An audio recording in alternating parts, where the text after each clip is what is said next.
Bonjour à toutes et à tous et bienvenue dans l'émission Créateurs d'extérieur, une émission réalisée en partenariat avec l'entreprise My Living Bloom pour Maisons et Travaux TV. Nous vous proposons aujourd'hui de faire le grand plongeon.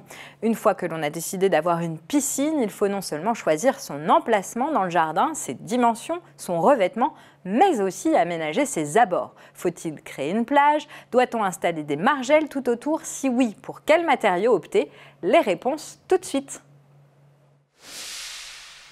Pour tout savoir sur l'aménagement des piscines, je reçois aujourd'hui Clément. Bonjour Clément, vous êtes responsable clientèle pour l'entreprise My Living Bloom. Bienvenue. Merci, bonjour Céline.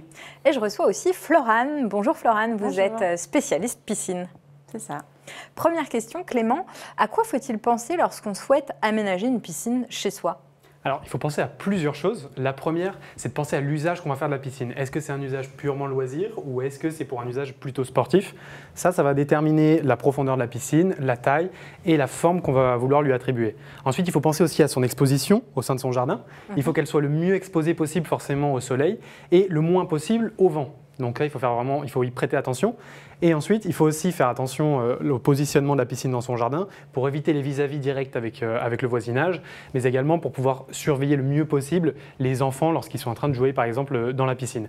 Et enfin, il faut prendre en compte aussi les contraintes naturelles du jardin qui sont existantes et les contraintes d'urbanisme qui sont propres à chaque municipalité. Donc si je comprends bien, il faut quand même une étude préliminaire avant de se lancer comme ça dans le projet. Oui, tout à fait. Il faut vraiment déterminer au moins ces 3 ou 4 éléments avant d'envisager de passer le cap.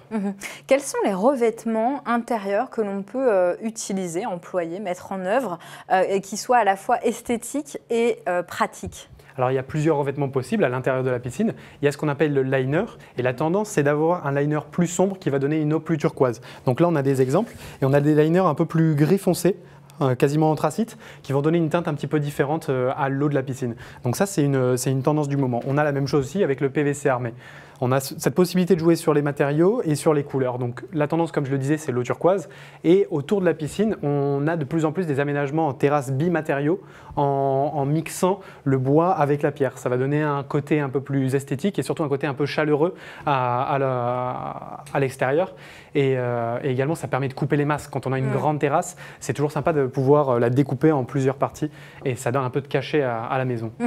Alors, je vous propose tout de suite de rêver un peu. Je vous emmène à la découverte d'un jardin paysager autour d'une piscine. Vous allez voir, l'ensemble est extrêmement harmonieux. On regarde et on se retrouve juste après.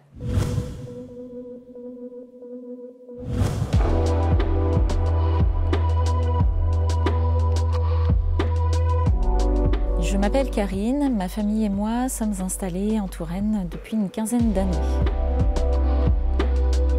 La piscine a été créée en même temps que la construction de la maison. Le choix s'est vite imposé car nous souhaitions avoir un équipement qui soit rapidement disponible. On a opté pour le même sol sur la terrasse et les abords de la piscine de façon à avoir quelque chose d'homogène, ne pas démultiplier les matériaux. Les margelles de la piscine sont en pierre bleue ainsi qu'une partie de la terrasse et l'autre partie de la terrasse est en bambou, ce qui contraste assez bien avec la partie végétalisée.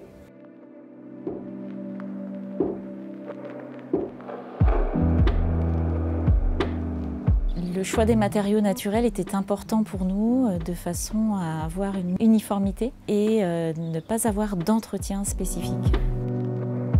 Le parterre végétal et le choix de l'olivier s'est fait assez simplement puisque nous souhaitions avoir un arbre persistant. Et puis c'est un arbre assez majestueux qui représente à la fois l'aspect méditerranéen et la zénitude. Une ambiance qui collait assez bien avec l'exposition plein sud de la terrasse. L'olivier a une chute de feuilles assez limitée, ce qui cadre assez bien avec l'usage d'une piscine. Il y a une taille ou deux par an et puis un désherbage régulier de façon à avoir toujours un massif très net.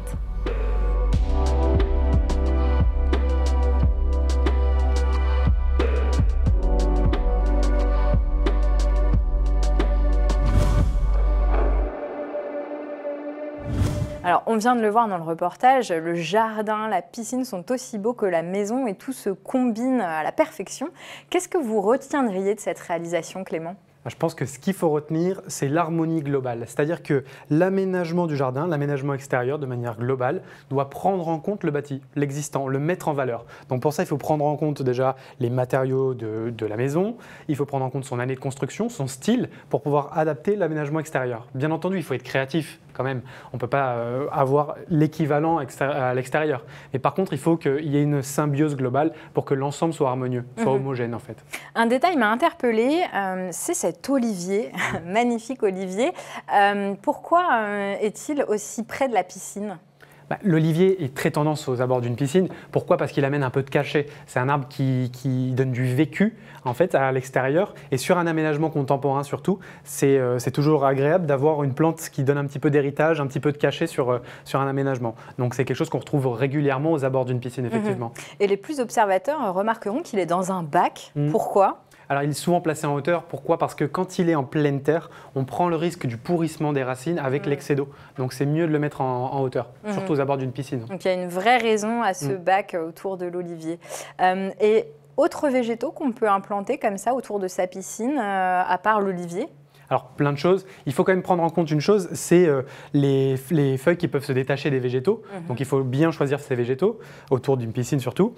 Et donc, ce qu'on remarque surtout, c'est la tendance des palmiers aux abords d'une piscine. Forcément, ça donne une ambiance un petit peu de plage qui est très sympa.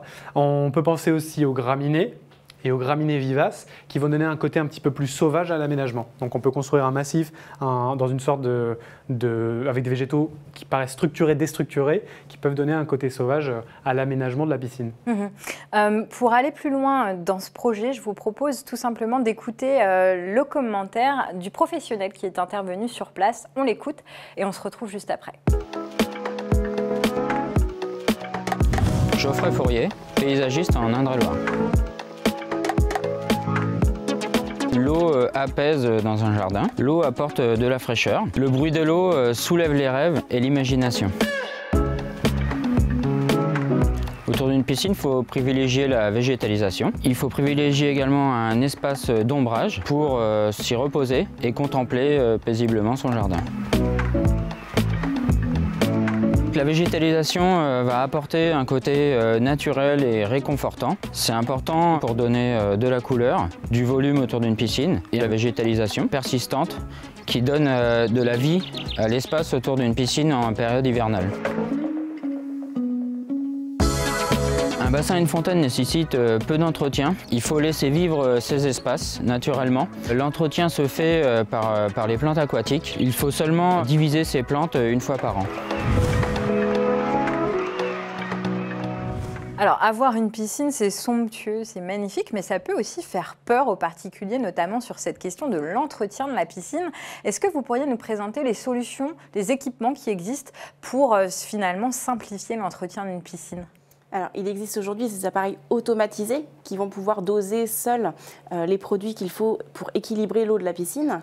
Et ensuite viennent s'ajouter les robots électriques qui, eux, vont aspirer tous les débris et ce qui reste en fait vraiment en surface et dans le fond de l'eau.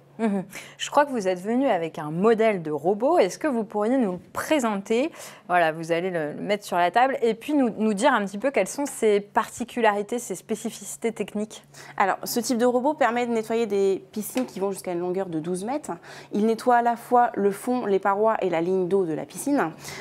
Et on propose aujourd'hui des modèles plus connectés qui sont pilotables via smartphone et qui permettent à la fois de lancer le robot quand on en a envie, mais aussi de programmer le nettoyage. Donc si j'ai bien compris, en fait, on le laisse faire et puis nous, on est tranquillement installés dans son transat à le regarder. C'est ça. Ok, ça me va bien comme programme. Passons tout de suite à la partie inspiration. Je vous propose de regarder une petite compilation qu'on a concoctée pour vous, des piscines, des couloirs de nage. On regarde et on s'inspire. Avoir une piscine, un rêve pour de nombreux Français. Le plaisir qu'elle nous offre durant les beaux jours est unique. Il existe des piscines enterrées, d'intérieur, en kit, semi-enterrées, hors sol ou encore en couloir de nage. Si vous ne voulez pas vous engager dans des gros travaux, préférez une piscine hors sol ou en kit. Elles ne nécessitent pas de travail de maçonnerie, sont facilement démontables et ne requièrent aucun permis de construire. Les piscines enterrées sont durables, le modèle maçonné est le plus répandu, mais il existe aussi les modèles à coffrage PVC. Directement livrée et rapide à installer, la piscine monocoque est un choix efficace. Les spas sont aussi un moyen qui permettent les moments de détente et de bien-être à la maison. Il en existe une multitude et sont équipés différemment. Les buses d'hydromassage ou hydrogé pour tonifier dos et jambes, ou avec les buses d'aéromassage ou aérogé qui ont des effets de relaxation. Pour une installation plus simple, optez pour les spas gonflables. Et si vous voulez quelque chose de plus élégant, découvrez les spas encastrables qui sont les plus beaux car vous pouvez les personnaliser.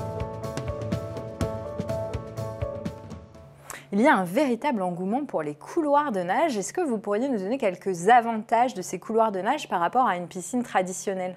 Alors que ce soit pour faire de la brasse, du crawl ou même du papillon, en fait le couloir de nage va être totalement adapté pour faire des longueurs à domicile. On a également l'aspect bien-être. On va pouvoir l'habiller d'une mousse de protection sur les murs pour que tout sportif puisse faire son sport sans risquer de se blesser. Les couloirs de nage plaisent beaucoup puisqu'ils s'intègrent totalement dans tout environnement, un environnement certes plus contemporain mais pas que. Ces formes étroites donnent un aspect hyper design à l'extérieur et on le retrouve vraiment partout aujourd'hui.